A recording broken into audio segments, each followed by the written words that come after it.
Welcome to TOPLINE HOTLINE.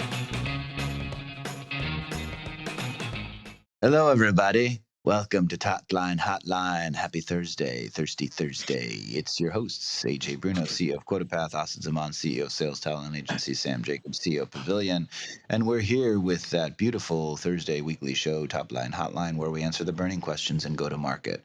Ask us anything, about anything, from anywhere, to any time, and we will answer it for you on TOPLINE HOTLINE.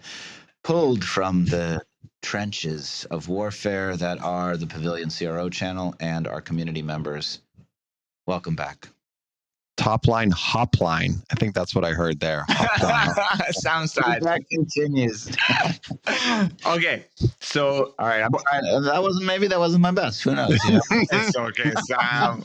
It's okay. I liked it. Let's do this. Okay, here's the question. Looking Yep. for any advice as I confront our first possible customer churn. We have an enterprise customer 13 months into a 36-month term contract.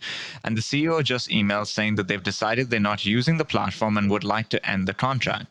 I have a call with them on Monday. Do any of you have advice on how I should aim to facilitate the discussion with him? Relevant details.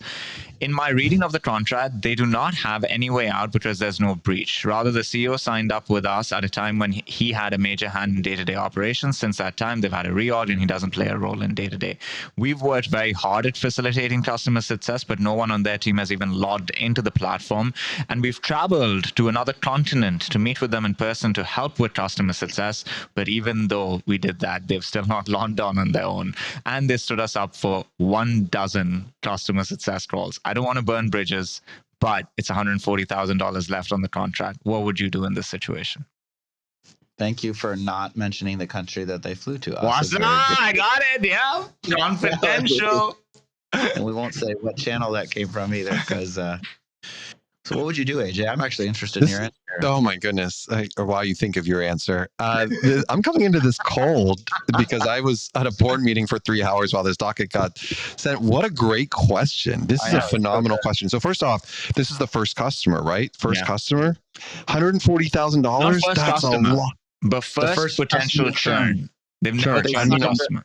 I know this company. They sign very large agreements for very large enterprises. I mean, I really would wonder how much does this hurt their revenue numbers? Like, first and foremost, like the CEO, like everyone that has an ops or finance related background in the company needs to be doing the math on this. Look, my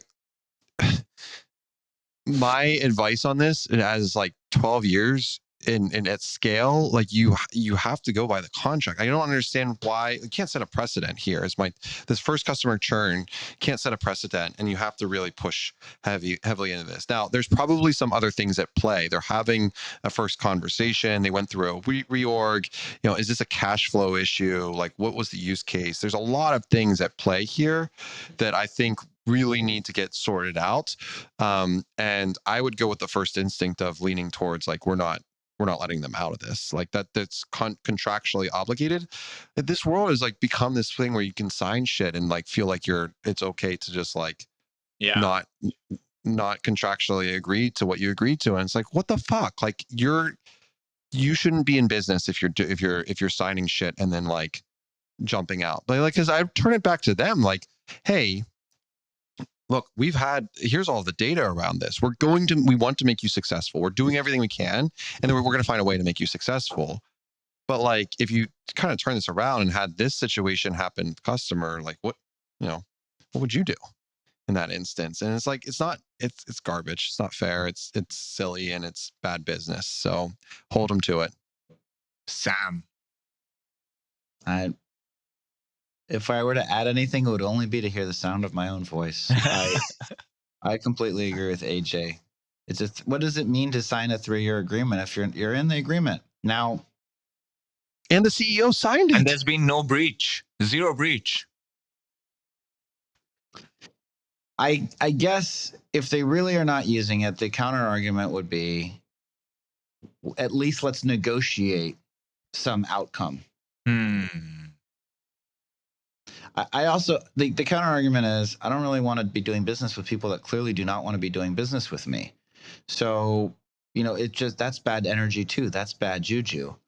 I But think I'd probably this could be try to find. existential for some companies, Sam, right? Like a super early stage company, handful of customers. Like, I don't think they get the luxury of thinking that way at that stage. I feel you, dog. I mean, I tried to get out of.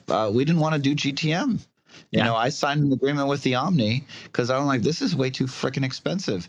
I don't want to do it. And they're like, you're gonna do it. And I'm like, no, I'm not. And they're like, read the contract. You're gonna do it. And I sent the contract to a lawyer. He's like, yeah, you're gonna do it. I'm like, hey, we're gonna do it. I'm so excited to do Good it. news. Big announcement. I think, yeah. I mean, I as on the other side of this, as somebody like as the CEO, like no more 3-year deals. Yes. Well, that's true. That is very true. The other part of this is, I mean, I'm assuming this is a venture-backed company. I would say That struggled with their investors. Like it's like one of these companies that their investors aren't super supportive. well, I was going to say deliver bad news as quickly as you possibly can to kind of bring them into the situation so that they can help bring in their lawyers or whatever. And then that way you feel like you're fighting with them, but I don't know the situation with the investors. I think we're all on the same page with this. I agree with stick with it. It's a very meaningful amount of revenue for this business. You've tried your best to make the client successful. And I think I would feel a little bit differently if the client tried to be successful with the purchase and then got no value out of it and is now complaining. I would have tons of empathy for the client at that point. I have zero empathy for somebody that spent so much money and doesn't have the ability to get their team to attend a call related to that investment. Like that to me, if I'm the seller of that solution, I'm like, this is on you guys, right? Like I would just think differently if you tried. You haven't even tried. And now you're asking me to take this hit. And it's meaningful for me. And we've invested in this. And to get a 3-year term, we probably gave you a bunch of concessions as well. So you've benefited from the concessions. Like you're trying to win in every direction. And life is not like that. There's a politician in Pakistan who says every day is not Sunday. And I think this is a good place to use that. He's a politician. He's a very corrupt guy, one of our information ministers. As he's taking your tax dollar, I say. Right up into his own account. That was a great hotline question. That was fantastic. Yeah, good job, Austin. You're very welcome, guys. Good answer, AJ. And thanks for listening, everybody. All the best. See y'all later. That was so good. You're so Southern. All right, everybody. We love you. Talk to you soon. Bye-bye. Bye.